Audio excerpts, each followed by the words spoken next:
Atenção, notícia de última hora. Morre Quintino da Silva Lira. Hoje, 4 de janeiro de 1985, o capitão Raimundo Cordovil, com mais de 30 policiais...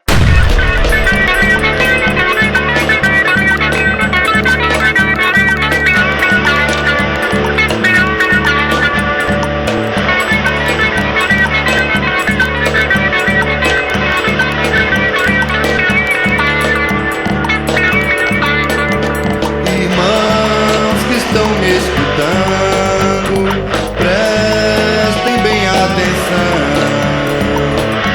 Já vi um cego contando sua história no rojão. Já vi um cego contar sua história no rojão.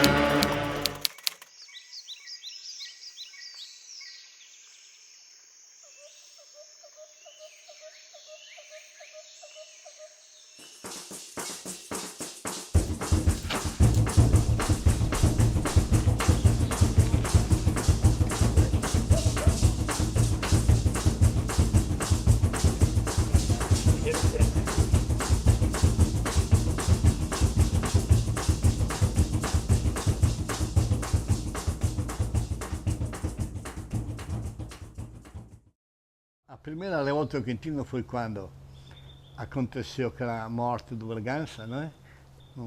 Foi tomar uma bebida e mataram ele. Então começou a reação. Que aí que vem um pouco da história, como começou mesmo a fama do Quintino na época. Era uma área que não era titulada, a área era de uma família chamada Leal. Depois essa família Leal vendeu para um paranaense. Agora, daquilo que eu sei, ele comprou quando já estava meio invadida. Tinha, dentro dessa área, tinha 33 famílias. O Paraná queria impor um pouco a lei. E quis que expulsassem todo, mandassem todo embora. Dali começou a revolta dos colonos e o Quintino com ele. E eles não tiveram acordo, foi até que veio até aqui, né? E veio ao fórum, teve várias audiências. Sendo que o Paraná insistia muito, né, na sua prepotência, o Quintino fez a promessa do amanhã te mata, porque o sistema Quintino normalmente avisava antes. Aí ele veio. Ele esperou ele vir. E quando ele veio em terra parada e se escondeu lá naquela ladeirona que tem acolá lá. Né? Ele levou uma garrafa de cachaça e outra de vinho. E um pacote de bolacha Maria. Depois eu conversei com ele e ele me disse que ele estava lá escondido. Né? Em cima da ladeira deu o primeiro tiro. E deu outro, né? Fez os 4 tiros. O Quintino era um cara bacana, ele não mexia com ninguém, ele era da prosa. Ele ficou assim, bravo depois disso aí, né? Mas ele não mexia com ninguém, não. Mas depois que ele foi pra mata que ele voltou, foi que ele voltou fortão.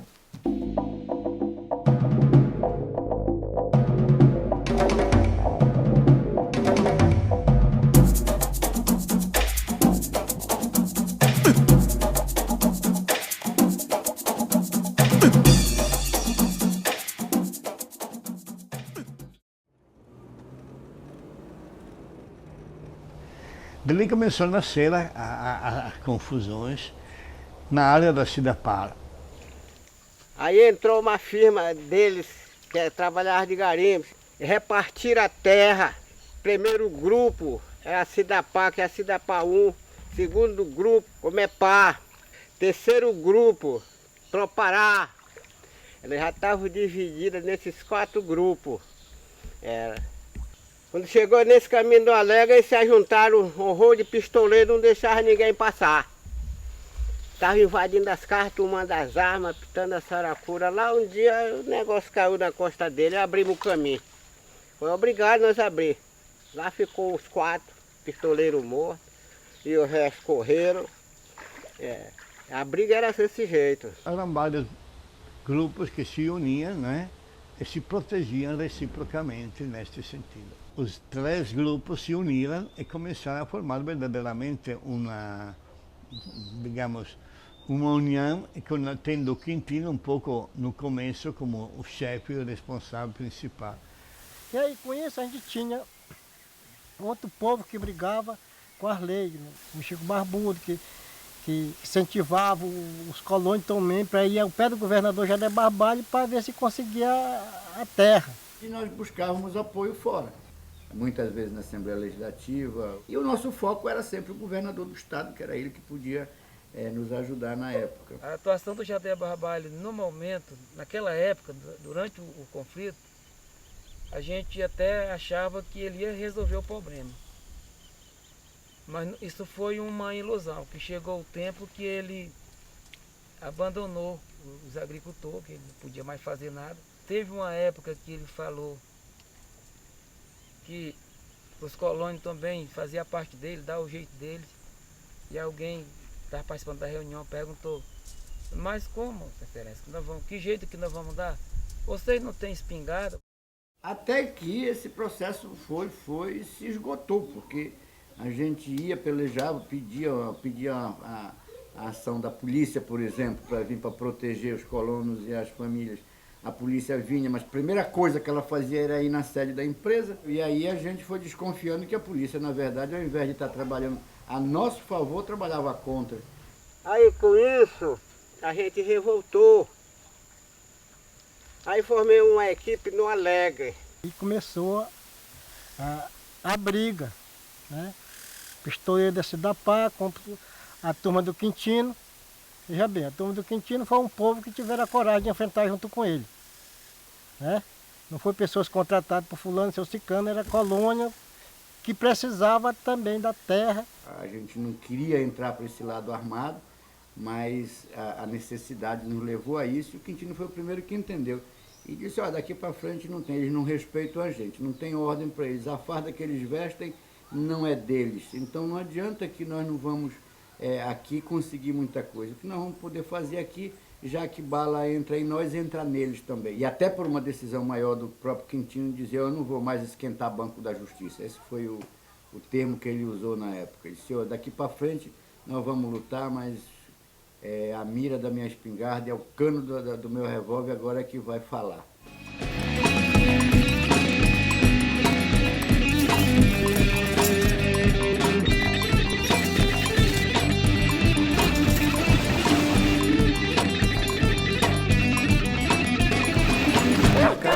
Sentou na bandeira, esperando a hora de almoçar. Tem o sol caindo na capoeira e as carcaças do gado a espreitar. Me dizia o seguinte, rapaz, eu nunca matei um homem, porque um homem é caro, um homem não se mata. Agora, cabra safado eu matei um bocado. Nós éramos imbatíveis, a polícia não conhecia metade do que nós conhecíamos. A polícia, por mais que tivesse arma, e os pistoleiros, por mais que tivesse outros instrumentos, não dominavam a região como dominava a gente, o grupo do Quintino e as famílias que já moravam lá. E lá, o negócio lá não prestava. Ficava a gente morto, que eu vou logo dizer. Todo mundo sabe disso. Eles tinham uma sede, muita arma, muita munição, helicóptero, né, motos grandes para eles andarem nos caminhos, carros, né, metralhadora não faltava. E mais ou menos um contingente de 100 homens eles tinham. O mais safado e o mais audacioso deles era o James Vita Lopes, que era o comandante geral deles lá, era um cidadão do Exército. Inclusive dessas empresas, vários donos dessas empresas eram generais reformados do Exército. O negócio era duro, esse doutor Jânio era pesado, viu? Ele era brabo, mandava matar os trabalhadores mesmo deles. Era. Morreu gente. Mas só que nós se ajuntava aquela equipe de 50, 60 homens e esbarrar o trabalho deles também. O Florzinho apareceu com esse trator para cortar as terras.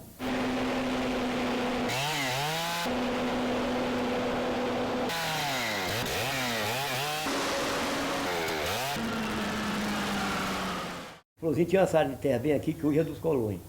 E o Quintino dizia que essa área de terra era dos colônios, não era dele, não era de fazendeiro, era de colônia. E o Florzinho queria conversar com ele. Ele matou esse Florzinho, com medo do Florzinho matar ele, e o Florzinho com medo um do outro. uma cerveja aí, patrão.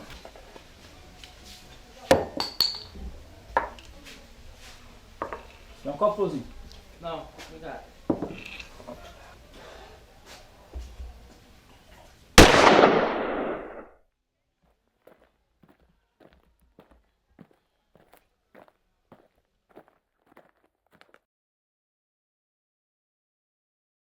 Com a presença do Quintino, os colônios ficou mais seguros, sim. E a gente trabalhava com aquela esperança que um dia nós ia ser os donos da terra. Que depois disso, entrou a polícia à procura do Quintino, né? Eles colocavam arma na cintura da gente e tudo, ameaçava. Tinha que dar conta das pessoas sem alguém conhecer. Para onde ele estava, para onde o Quintino estava, ou deixava de estar, porque ele não tomava atitude com ninguém. Porque a ordem, na verdade, era para pegar o Quintino e era para me pegar. Com base em informação obtida pelo protético Raimundo Dentista, morador da comunidade do Japim, o capitão Raimundo Cordovil, com mais de 30 policiais, cercaram a casa do Colônio Flor, residente na comunidade de Vila Nova, município de Viseu, em busca do gatilheiro, que se encontrava foragido da polícia há 45 dias. Dia 18 de dezembro, lá no Cristal, na beira do rio Piriá, e avisei para ele que o cerco estava muito forte, que ele precisava recuar. Foi quando ele foi dedurado, na época, por pessoas que conheciam bem o Quintino, que já andavam junto com a polícia, né? O tal do Raimundo Dentista, que morava no Cristal, conhecia o Quintino ia tomar injeção, às vezes, quando estava precisando lá na casa dele. A polícia tinha prometido que se ela ajudasse ele a encontrar e a achar o Quintino, que ele ia ganhar uma patente de tenente da Polícia Militar. A manobra da PM ocorreu por volta das 7 horas da noite, quando o Quintino se encontrava na casa de seu Flor, junto com o colono Jeremias. Já era umas 7h30 da noite, foi quando o menino queria urinar e aí o homem, dono da casa, meu filho, abre a porta daí da frente e saia por aí. Aí foi na hora que o menino, né, puxou a minha porta de cima assim, na hora que saltou um policial na porta com uma arma na mão. Não corre ninguém, que é a polícia que chegou aqui. Aí nós fiquemos lá, né? Aí o tiroteio comeu. E ele estava sentado assim, encostado no guarda-roupa que tinha um candeeirozinho assim em cima do guarda-roupa. Ele tinha tirado o revólver dele da cintura, colocou em cima do guarda-roupa assim. Um chapéu de massa que ele tinha, botado bem em cima também. Aí eu me lembrei que ele ainda disse pra nós assim, olha, vocês não corram ninguém de dentro da casa, né? Aí também eu vi quando ele se drobou assim, pra sair no rumo da cozinha, né?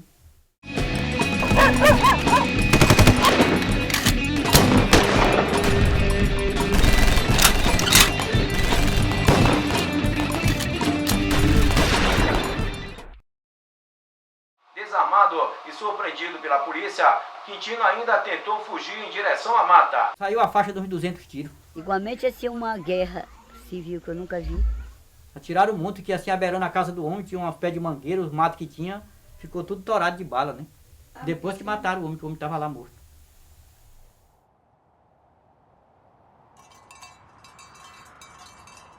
Outrora aqui existiam flores,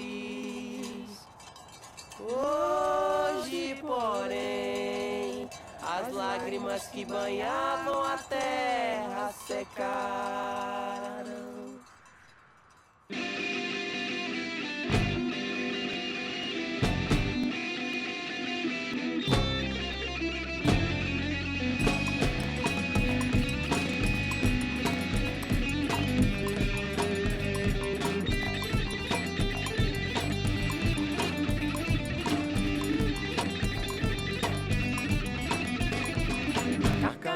Sentou na porteira, esperando a hora de almoçar. Tem o sol caindo na capoeira e as carcaças do gado a espreitar. Tem boi vivo roendo macaxeira, mas a família tá doida de matar. Minha fé em Antônio Conselheiro, de que um dia o sertão havia Carcará. Pega a mata e põe Carcará, vai morrer de fome.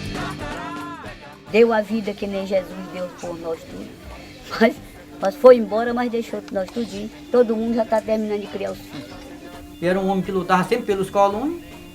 Ele entregar sua própria vida por amor àquele povo, para ver aquele povo trabalhando no seu pedacinho de terra. Morreu, mas ele tinha assim, amigo, né? Carcará, vai morrer de fome. Carcará, pega a mata e come. Carcará, vai morrer. nome, Carcara mais valente na união.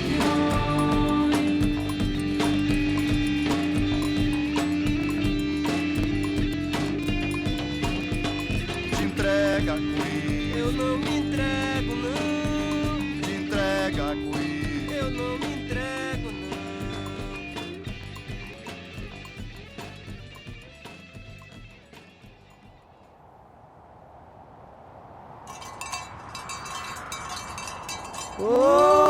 Outrora aqui existiam flores.